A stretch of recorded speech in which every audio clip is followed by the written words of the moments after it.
پاکستان یو ظالم ریاست دی. پاکستان د اسلام دشمن ریاست دی. پاکستان د اسلام په نوم باندې کاروبار وکړ. لندن کې د پاکستاني سفارتکار په بوټ وهل د علي وزیر او چکزي تازه وینا وایي د لسګونه زرو خلکو لخوا د ملي بیرغ پورته کول وښوده چې نور له پاکستاني ریاست سره کومه اړیکه نه لرو. جزئیات هم دلته وګورئ او چینل هم سبسکرایب کړئ.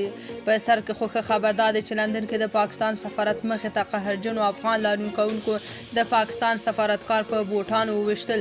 د لاروبر یو افغان او پاکستان ترهګر ریاست شعارونه یې ورکړل.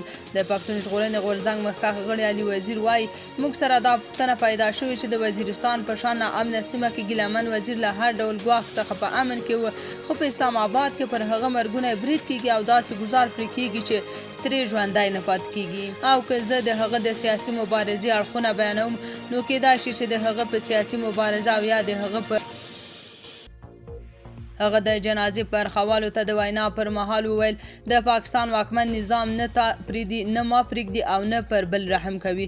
هغه د پاکستان حکومت ته په خطاب کې وویل ستا د ظلم او جبر له کبله ستا د بمبارۍ او وژلو له امله ګڼ خلک په ډیر ویاړ سره د افغانستان ملي بیرغونه له ځانونو سره راوړي او دا یې درته وښوده چې نور دغه خلک ستا سره نه دي ولاړ. هغه دارنګه په خپلو خبرو کې زیاته کړې چې نور د پښتونخوا خلک له ظلمونو ستړي شوي او په پاکستان کې حاکم نظام خپل نه ګڼي او هغه ته د یو ظالم او اسلام دښمنه نظام په سترګه ګوري. هغه په خلکو غږ کړی چې سره یو شي. هغه وایي نن دغه ولس په خپلواک او زغرده توګه دا خبره په ډاګه کوي چې نور د پاکستان له ظالم نظام سره اړیکې نه لري او شته اړیکې نورې د پاکستان له واکمنانو سره شلولې دي. هغه په خپلو خبرو کې د پاکستان حکومت لخوا د ګیلمن وزیر د نیولو په اړه وایي ګیلمن یې چې کله نیولی و نو پښې او لاسونه یې ورته په رسۍ تړلي وو او هغه یې په سپیو داړلی و. بلخوا د پښتونخوا ملي ګوند مشر محمود خان اچکزی وایي د پاکستان حکومت د نور د پښتنو حوصله نه ازمایي. هغه د ګیلمن وزیر وژل کېدو ته په اشارې ویلي خلکو بچي د دې لپاره نه دي راوړي چې پاکستان په وړو خبرو وژني.